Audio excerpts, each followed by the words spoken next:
शिव भगवान शंकर केवल उनको भजने वाला ही नहीं, उनका मंत्र जाप करने वाला ही नहीं, उनका नाम जाप करने वाला ही नहीं, बल्कि जो भगवान शिव के मंत्र का जप कर रहा है, पंचाक्षर नमः शिवाय, षडाक्षर ओम नमः शिवाय या श्री शिवाय नमस्तुभ्यम मंत्रों का जाप भी अगर कोई कर रहा है या भगवान शिव की पवित्र कथा का लाभ लेकर अगर कोई जा रहा है तो भी मेरे शिव उस पर अपनी कृपा की दृष्टि कर देते हैं और उसकी झोली भर देते हैं। ऐसे मेरे भगवान देवाधिदेव महादेव भगवान शंकर हैं, भगवान शिव। आवाज बढ़ाओ भाई, आवाज का। भगवान शिव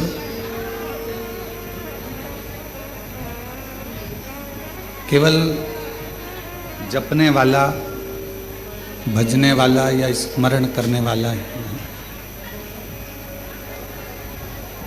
बल्कि कोई भजन करने वाला भी अगर निकल कर जाता है, शिव नाम जपने वाला भी अगर निकल कर जाता है तो शिव उस पर करुणा जरूर करते हैं। और तेरी कृपा बिना न हिले एक भी लेते हैं श्वास से, कृपा से तन बखान क्या करूं मैं लाखों के ढेर का, चपटी बबूत में खजाना कुबेर का, गंगाधर मुक्तिदार ओमकार तूने, ओमकार तू आयो शरण तिहारी शंभो भगवान शिव जो संपूर्ण विश्व का कल्याण करने वाले हैं, संपूर्ण जगत का उद्धार करने वाले हैं। कैसा भी मानव जिंदगी में कितना भी उसने पुण्य कर्म किया हो, चाहे बेकार कर्म किया हो, पर यदि भूलवश भी उसने अपने जीवन काल में एक बार भी किसी शिव भक्त का, भगवान शंकर की आराधना करने वाले का, तप साधना करने वाले का, मंत्र जाप करने वाले का केवल मुख का दर्शन भी कर लिया तो भी उसके संपूर्ण पाप समाप्त हो जाते हैं, उसका कल्याण होता है।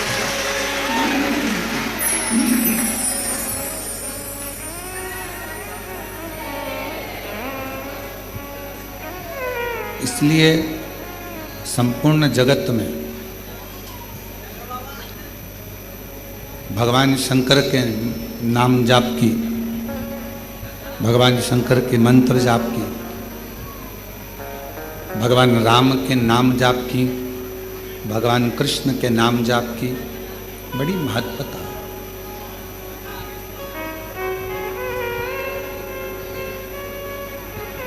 आप जीवन में जितना जितना भगवत नाम, भगवान शिव का नाम का उच्चारण करते हैं,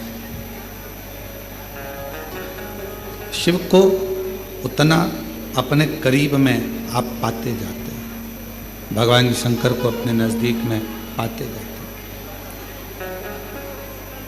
सब कुछ हो सकता है कि जब हमारा शरीर काम ना दे, जब शरीर किसी काम का ना रहे तो परिवार, नाते, रिश्ते, कुटुंब, कबीले ये सब साथ छोड़ दें, हो सकता है।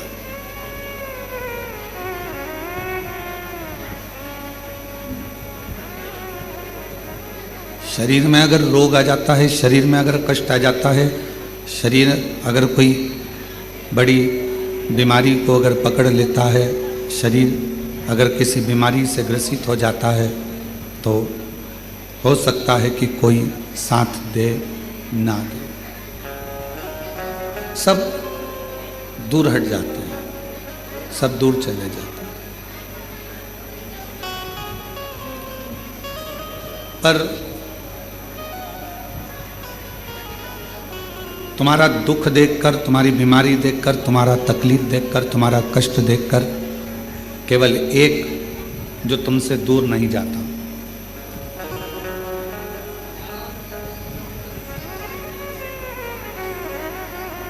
हम पहले भी कहे कि डॉक्टर शिव का एक रूप होता है। डॉक्टर भगवान शंकर का एक प्रतिबिंब स्वरूप होता है। परिवार वाले भले तुमको हाथ ना लगाएंगे, परिवार वाले भले तुमको ना छुएंगे, बीमारी में, रोग में भयंकर कोई तकलीफ आ जाए तो कोई तुमको छुएगा नहीं छुएगा, पर इतना जरूर है कि डॉक्टर तुमको छुएगा भी और तुम्हारा इलाज करेगा। क्यों? क्योंकि हम उसको शिव का एक स्वरूप मानते हैं। भगवान शंकर का एक प्रतिबिंब स्वरूप हम डॉक्टर को मानते हैं। अब जैसे डॉक्टर तुम्हारा रोग कैसा भी हो, तुम्हारी तकलीफ कैसी भी हो, तुम्हारा कष्ट कैसा भी हो, वो तुम्हें छूता है, तुम्हारा इलाज करता है, उसी तरह हमारा देव अधिदेव महादेव है भगवान शिव। नाते, रिश्ते, कुटुंब, कबीले, परिवार, ये सब साथ छोड़ देते हैं, पर अंत समय तक मेरा शंकर भगवान तुम्हारा साथ नहीं छोड़ता, तो तुम्हारे साथ अंत समय। और मेरे बाबा दया करना, मैं तेरे भरोसे। थोड़ा मीठा करो तो पूरा। मेरे बाबा दया करना, मैं तेरे भरोसे हूँ। भोले बाबा दया करना,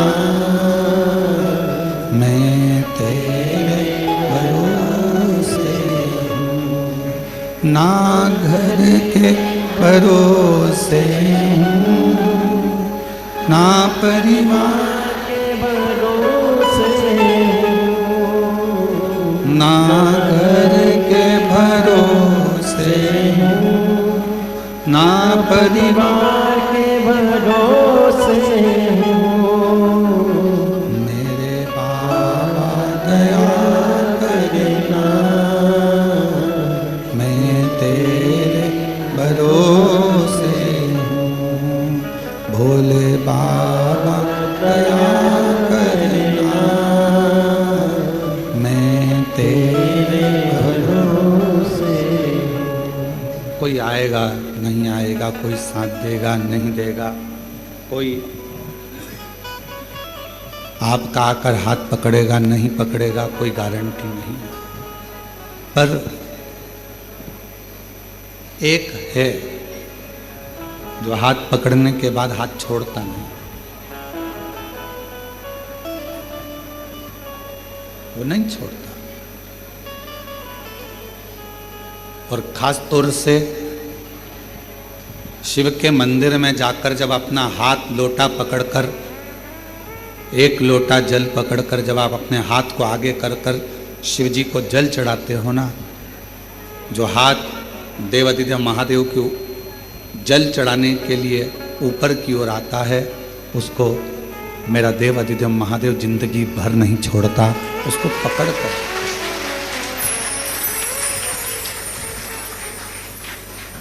बस अपने कर्म को श्रेष्ठ करो। एक बार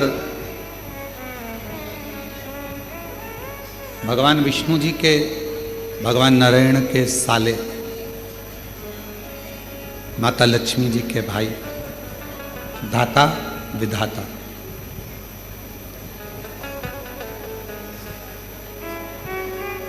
इन दोनों धाता विधाता के मन में एक बात आया कि सारे देवताओं में सर्वश्रेष्ठ जल्दी प्रसन्न होने वाला देव कौन सा? ऐसा कौन सा देवता है जो शीघ्र अतिशीघ्र प्रसन्न हो जाता?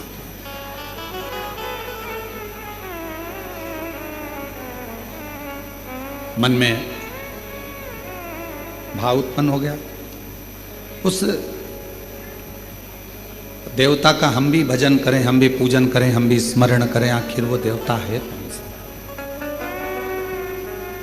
और भगवान नारायण जी के, भगवान विष्णु के साले, माता लक्ष्मी जी के भाई दाता विधाता,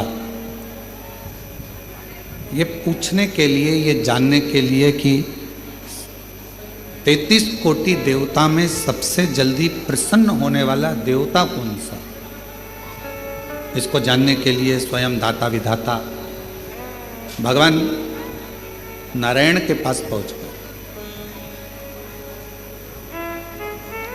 लक्ष्मी जी ने देखा कि मेरे दोनों भाई आए हैं। दोनों भाई पहुंचे। आते से ही लक्ष्मी जी ने उनके लिए भोजन की तैयारी करी, बहुत सारा पकवान बनाया, बहुत सारा भोजन बनाया और दाता विधाता के लिए सुंदर चौकियां लगाई गई, चौरंग लगाए गए और उनको बिठाकर भोजन पवाने का व्यवस्था करा गया।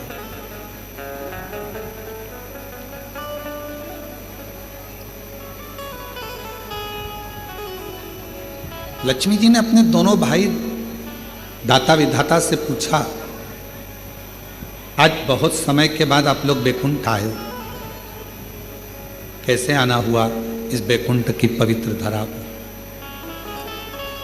क्यों आए? जैसे ही पूछा लक्ष्मी जी ने तो दाता विधाता में से दाता बोले कि बहन, हमारा आने का केवल एक कारण है कि हम ये पता लगाने निकले हैं कि कौन सा देवता सबसे जल्दी राजी होता है।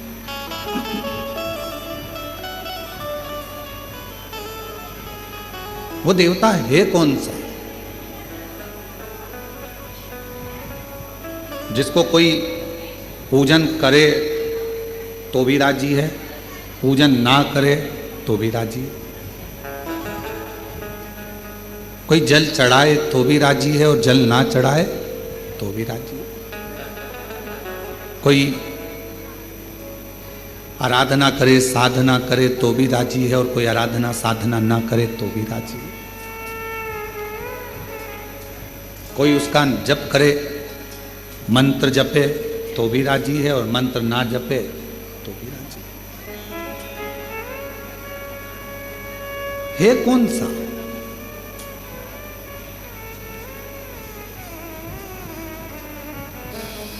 वो है कौन सा? और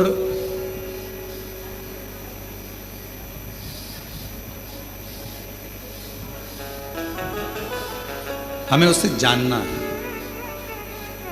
आखिर वो देवता है कौन सा?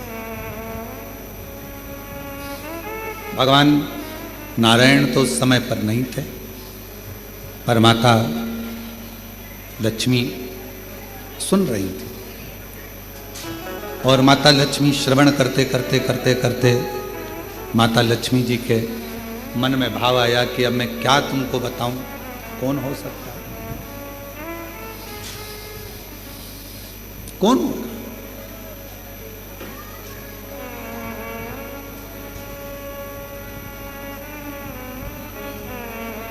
किसका नाम लूं मैं? लक्ष्मी जी ने कहा कि अभी तो तुम भोजन प्रसाद ग्रहण करो, भोजन प्रसाद ग्रहण करने के बाद आप अपने जीजा जी से बात करना, बहनोई जी से बात करना, हो सकता है वो कुछ बताएं आपको।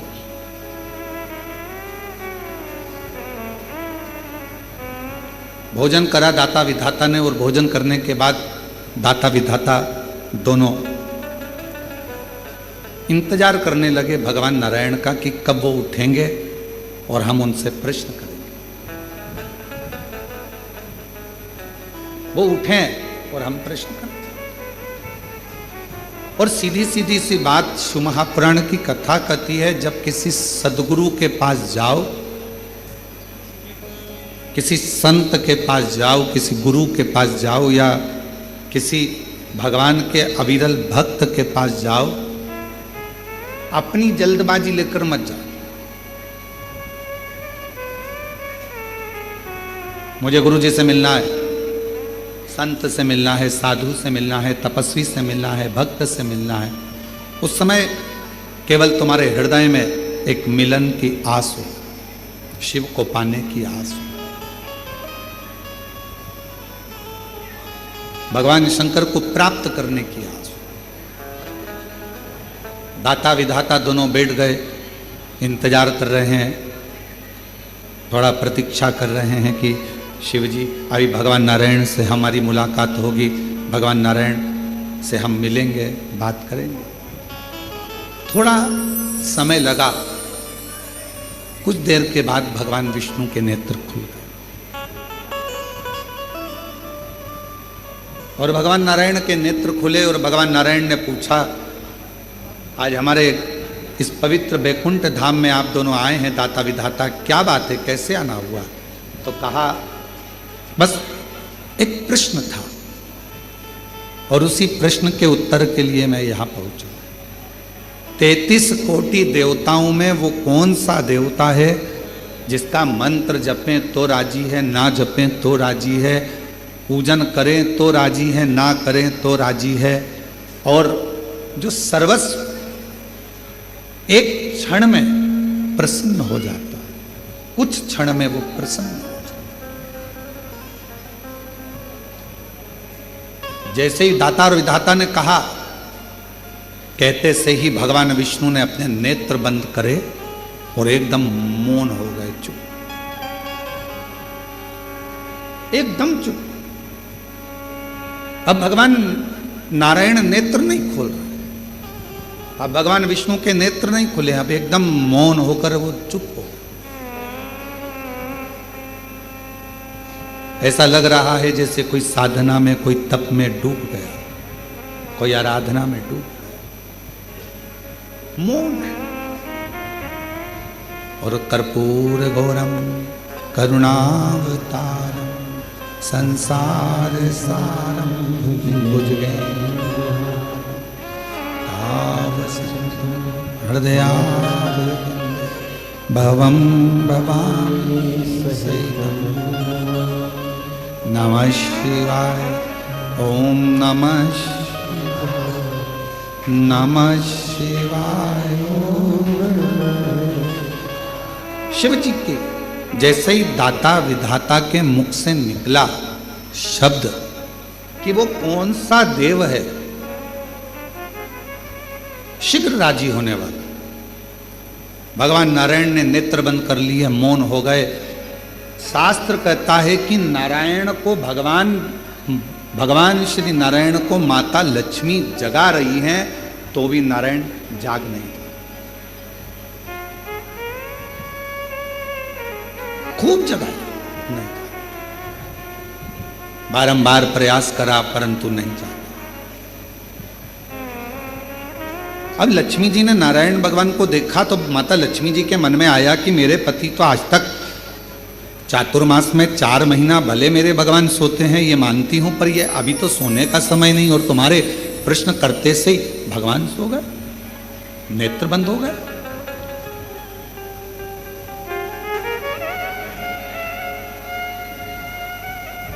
केवल प्रश्न करा आपने और भगवान विष्णु के नेत्र बंद हो गए, भगवान नारायण के नेत्र बंद हो गए। ये कैसे हो गया, क्या हो गया, ये समझ में नहीं आया। और शंभु शरणे पड़ी मांगू घड़ी रे दुख, सब बोलो दया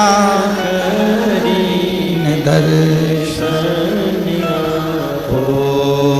शंभु शरणे पड़ी मांगू घड़ी रे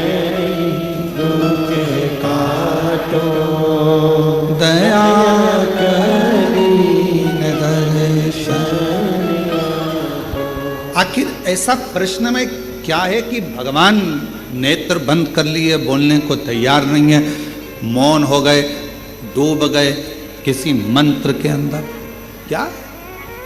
लक्ष्मी जी ने अपने दोनों भाई के विनय करा, निवेदन करा कि मुझे बड़ा बुरा लग रहा है कि तुम्हारे जीजा जी ने जवाब नहीं दिया, तुम्हारे बहनों ही जवाब नहीं दिए, इस बात का मुझे बुरा लग रहा है।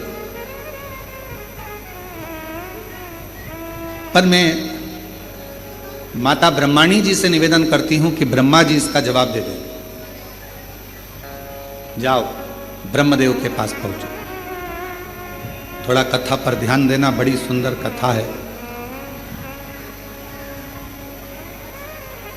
आज हरियाली अमावस्या की इस पवित्र आनंद में कुबेरेश्वर धाम की पवित्र धरा पर कावड़ मेले में ऑनलाइन शिव महापुराण की कथा आप सुन रहे हो अपने जीवन को धन्य बनाने के लिए। थोड़ा प्रेमवश इसको धारण करिएगा। बाबा ने अगर ऐसा मौका दिया है आपको, आप में से कई लोग तो ऐसे होंगे जिनको ये भी नहीं मालूम होगा कि धाम पर कथा हो रही है या होने वाली है। टिकट तुम्हारे पहले से हो गए थे और आप आए, कावड़ चढ़ाई और बाबा की कथा मिल गई, तो ये तो सोने पर सुहागा हो गया। ये तो शिव जी की बड़ी कृपा हो गई। बोल बम का नारा है, सारी समस्या का हल श्री शिवाय। तो ये तो शिव जी की बड़ी उदारता, न जाने कौन सा पुण्य आपका और हमारा हुआ होगा तो कंकर शंकर की धरा पर कावड़ मेले के अंदर हरियाली अमावस्या के दिन आज शिव महापुराण की कथा को श्रवण करें। ये पुण्याई है आपकी और हमारा। और उसमें भी अगर ये मौका मिला है 2-2.5 घंटे अगर भगवान का भजन करने के लिए, तो उसको अच्छे से धारण करें, श्रवण करें।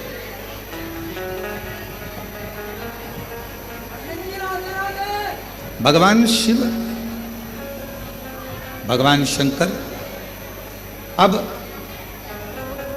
दाता विधाता से माता लक्ष्मी जी ने कहा,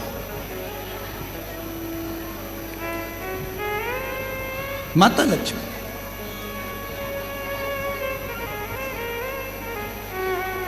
और लक्ष्मी जी कहीं मैं माता ब्रह्माणी जी से कह देती हूं और ब्रह्माणी जी ब्रह्मा जी से कहकर आपको उत्तर दिलवा देंगी। वो तो सारे वेद ब्रह्मा जी के हस्त कमल में है, उनको सब मालूम।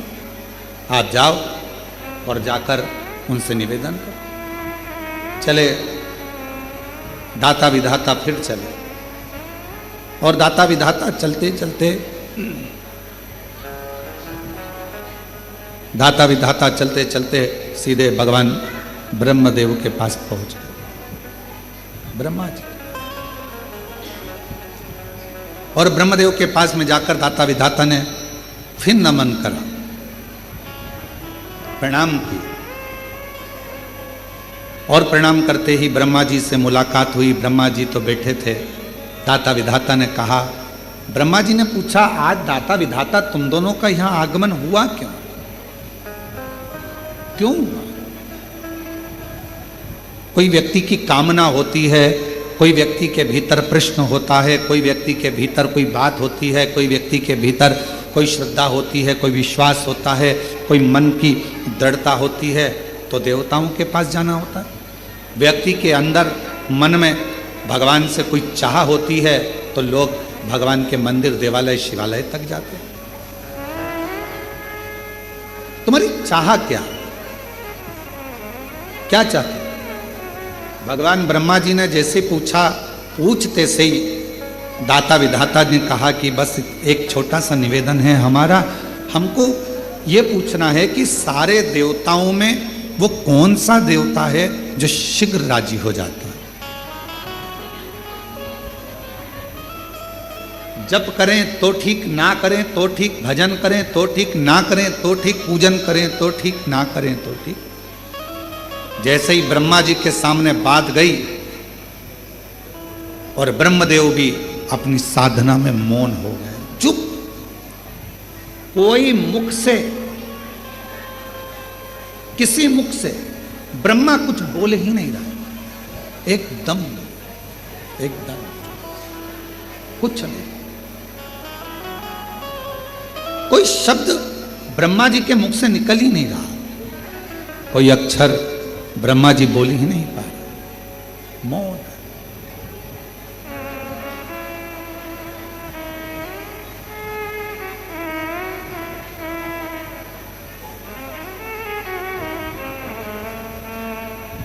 ब्रह्माणी जी के हाथ जोड़े धाता विधाता ने कि हमारी बहन ने भेजा था, कहा था कि यहाँ से उत्तर मिल जाएगा, पर उत्तर यहाँ भी नहीं मिल रहा।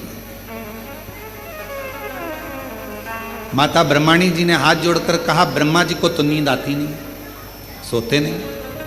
अगर सृष्टि का रचना करता ही अगर सो जाएगा, सृष्टि को बनाने वाला ही अगर सो जाएगा, तो ये कहाँ। ब्रह्मा जी की मात्र पलक झपकी थी और पलक झपकने के बाद ब्रह्मा जी के हाथ से वेद खसक गए थे और वो वेद हयग्रीवा ने ले लिए थे। एक क्षण पलक झपकी, वेद गिर गए, ब्रह्मा जी ने वो वेद हाथ से गए और हयग्रीवा ने ले लिए। तो ब्रह्मा जी के तो नेत्र भी बंद नहीं होते।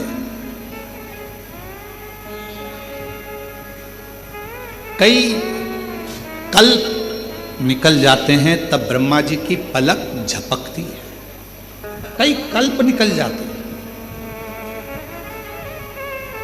तो हम तो ये भी नहीं कह सकते कि ब्रह्मा जी को निंद्रा आ गई है, ब्रह्मा जी सो गए। ब्रह्माणी जी कहती, हम जानते हैं कि ब्रह्मा जी किसी तप में, किसी साधना में खो गए। अब आप बताएं हम किसके पास जाएं? तो कहा अब एक ही है, देवादिदेव महादेव के पास चले जाओ। दाता विधाता जैसे ही देवादिदेव महादेव के पास पहुंचे,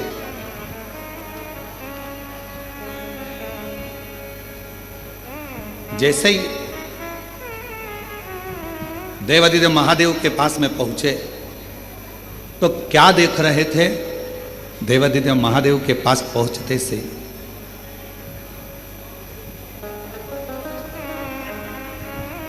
दाता विधाता की दोनों धर्म पत्नियां आयाति और नियाति शिवजी के धाम में दोनों नेत्र बंद कर कर बैठी हैं साथ। दाता विधाता ने देखा हमारी पत्नियां और यहां आयाति नियाति उठो, ए आयाति नियाति उठो, हर हर महादेव उठो, आयाति नियाति उठो। बार बार जगाया जा रहा है पर आयाति नियाति उठती नहीं, नेत्र नहीं खुले, उठी नहीं। और दाता विधाता आए भगवान शिव के धाम पर, कैलाश पर आते सही दाता विधाता ने जैसे ही माँ अम्बा जगदम्बा माता पार्वती जी को प्रणाम किया, माँ जगत जननी ने उत्तर दिया, क्या चाहते हो? बस एक प्रश्न लेकर आए हैं कि 33 कोटि देवता में वो कौन सा देवता है जो जल्दी राजी हो जाता है? पार्वती जी ने कहा, एक काम करो, जहां पर तुम्हारी धर्म पत्नियां बैठी हैं वहीं तुम भी बैठ जाओ, थोड़ी देर बैठो, उत्तर मिल जाएगा। अगर किसी सदगुरु की शरण में गए हो, किसी गुरु के पास गए हो, तो वहां पर जो प्रश्न कर कर जा रहे हो वो प्रश्न कर कर जाओ, मुख से मत बोलो और उसके पास में जाकर बैठ जाओ। तुम्हारे अंदर जो प्रश्न चल रहा होगा, अगर सच्चा गुरु होगा तो तुमसे बैठे बैठे ही, तुम्हारे बोले बिगर ही तुम्हारे प्रश्न का उत्तर उस अपने आप दे देगा। कुछ नहीं कहना, कुछ नहीं। हम तो बाबा के भरोसे चलते हैं, हम तो बाबा के भरोसे चलते हैं।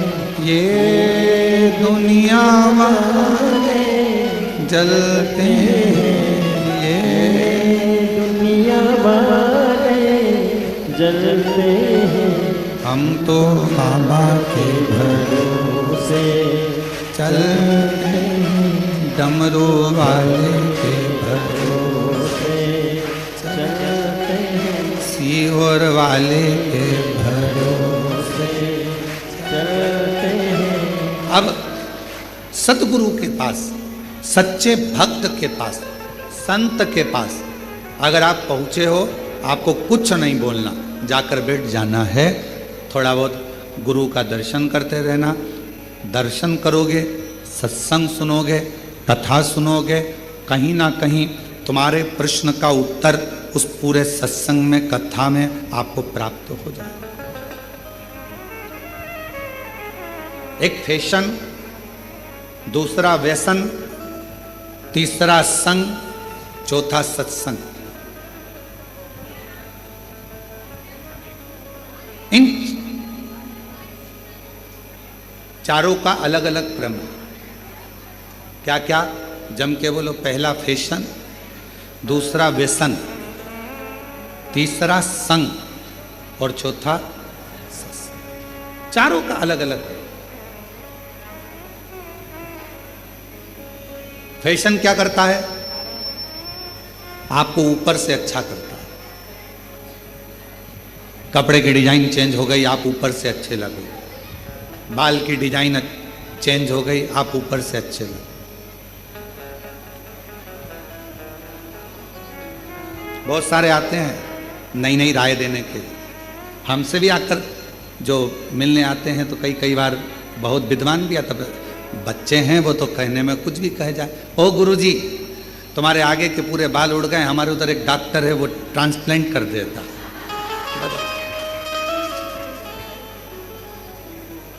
अब उसको बदल दो।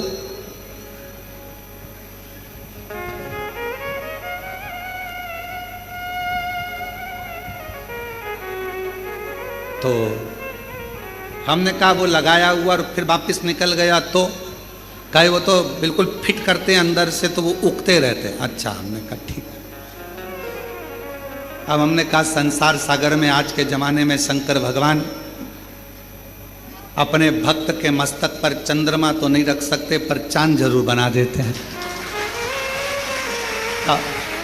अब जो शिवजी ने गिफ्ट में दिया है उसको क्यों चेंज किया जाए? बोलो सही है कि गलत?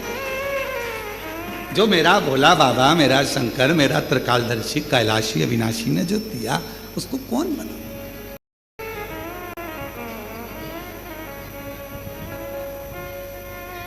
बहुत सारे मिलते हैं, बहुत, और नई नई डिजाइन के आते हैं। तो शिव महापुराण की कथा कर रही है कि पहले नंबर पर है, जम के बोलो, फैशन। फैशन क्या करेगा? आपको बाहर से बदले, आपको बाहर से चेंज करेगा। अंदर से चेंज करेगा क्या? नहीं। आपको बाहर से बदल रहा है पर भीतर से। दूसरे नंबर पर है व्यसन। फैशन ने बाहर से बदला, व्यसन ने तुम्हारे शरीर को पूरा बर्बाद कर दिया, अंदर से पूरा खोखला कर दिया, पूरा। व्यसन किसी भी चीज का,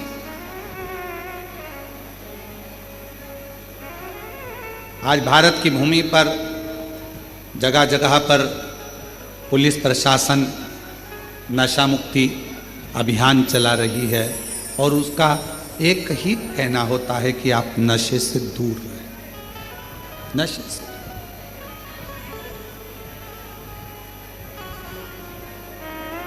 कई लोग हमसे भी कहते हैं कि आप अपनी कथा में लोगों को संकल्प दिलाया करो कि लोग नशे से मुक्त हो जाए। हम उनको समझा कर कहते हैं कि हमारा संकल्प दिलाने से होगा कुछ नहीं, क्योंकि ये कितना भी संकल्प ले लें, इनकी पत्नी बेचारी रोज की कसम देती है कि मत पियो, औलाद की कसम देती है मत पियो, फिर भी नहीं सुधरते, क्योंकि इनको कोई नहीं बदल सकता। व्यसन करने वाले को खुद अंदर से बदलना पड़ता है, दूसरा नहीं बदल सकता। खुद बदलो। किसके लिए बदलो? व्यसन करने वाले को किसके लिए बदलना चाहिए? अपने बच्चों के लिए। आप मदिरा पीकर नशा कर कर, व्यसन कर कर कहीं रोड पर पड़े हो गए, नाली के किनारे पड़े हो गए, कुत्ता तुम्हारा मुंह चाट रहा होगा, और गंदगी में गिरे पड़े हो गए, तुम्हारा बेटा स्कूल से आ रहा होगा, ट्यूशन से आ रहा होगा, तुम्हारी बेटी कहीं नौकरी कर कर आ रही होगी या पढ़कर कॉलेज स्कूल से आ रही होगी, तो उसके दोस्त उसको हंसकर कहेंगे, देख तेरे पिताजी नाली में पड़े हैं और कुत्ता उनका मुंह चाट रहा है। आप अपने लिए मदिरा मत छोड़ो, आप अपने लिए व्यसन मत छोड़ो, पर निवेदन है अपने बच्चों का मुख देखकर अपना व्यसन जरूर छोड़ो। अपने बच्चों का मुख देखकर कि मेरे बच्चों को लोग क्या कहेंगे। एक बेवड़े का बेटा बेटी, एक नशा करने वाले दारू कुट्टे का बेटा, दारू दिन भर पीता है, उसमें धुत रहता है,